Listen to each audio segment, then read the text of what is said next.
చెప్పండి సార్. ఏం చెప్పంటారు చెప్పండి. మీ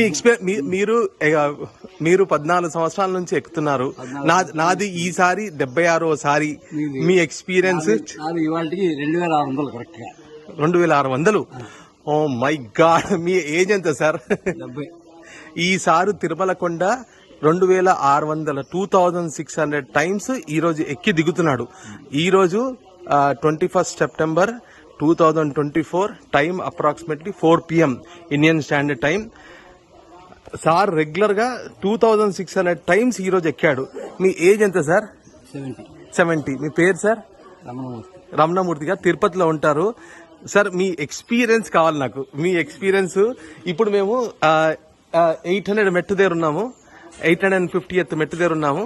sir experience 2600 times the experience చెప్తారు సార్. సార్ మీ ఎక్స్పీరియన్స్, మీ గురించి చెప్పండి ప్లీజ్. ఎక్స్పీరియన్స్ ఏముంది, నేను ఏదో గాలివాటి ఇక్కడ ట్రాన్స్ఫర్ అయ్యి వచ్చాం. ట్రాన్స్ఫర్ అయ్యి వచ్చినప్పటి నుంచి రోజు దర్శనం అలవాటు అయింది.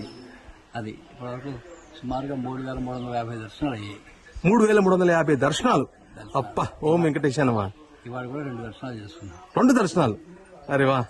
నిన్న 2 దర్శనాలు, మొన్న 3 రోజులు వరుసగా 2 దర్శనాలు. ముందు రోజు 18వ తారీఖు 19వ తారీఖు అంగప్రదక్షిణం. 18వ తారీఖు 19వ తారీఖు 2 ఈ నెల 4 అంగప్రదక్షిణాలు ఉన్నాయి. మొత్తం 4 అంగప్రదక్షిణాలు ఈ నెలలో. అమ్మ నాయన. మీకు అసలు ఎందుకు అనిపించింది సార్ ఇట్లా చేయాలని చెప్పేసి? ఏదో వాక్ చేయాలి కదా, వాక్ చేయాలి. ఎటో అటు ఇటు తిరిగాకండి, ఇటు తిరిగితే లేం కదా. నేను పరోపిస్తున్నాను. పరోపిస్తున్నారా? బయట తిరిగితే 100-200 ఖర్చు. ఖర్చు ఏం లేదు కదా నాకు. అట్లా అనకండి, అది దైవ సంకల్పం అనాలి. నాకు రోజుకి ఎంతో 60-70 రూపాయలు నా ఖర్చు అంతే. అది ఫ్రీ బస్ అయితే అది లేదు. ఫ్రీ బస్ దొరికిందంటే పైకి వస్తాం ఉపరక్షణ చేస్తాం.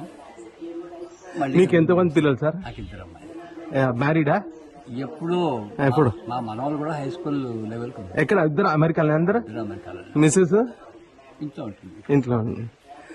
మీ అసలు మీ ఎక్స్పీరియన్స్ ఏంటి? ఈ 2600 టైమ్స్ ఎక్కారు ఈ రోజుకి. మీ ఎక్స్పీరియన్స్ చెప్పండి నాకు.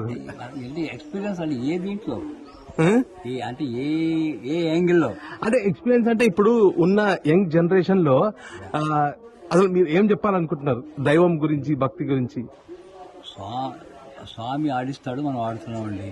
కాబట్టి ఏంటంటే స్వామిని పరిపూర్ణంగా నమ్మకం చేసేటైతే అన్ని ఆయురారోగ్యేశ్వరులు అన్ని అంటే ఆ విశ్వాసం ఎలా ఉండాలని అచంచలమైన విశ్వాసం ఉండాలి. షేకింగ్ ఉండకూడదు అందులో. ఓకే. ఉండేటైతే తప్పనిసరిగా భగవద్గీత 9వ అధ్యాయం 22వ శ్లోకం విన్నారా ఎప్పుడైనా? నేను వినలేదు.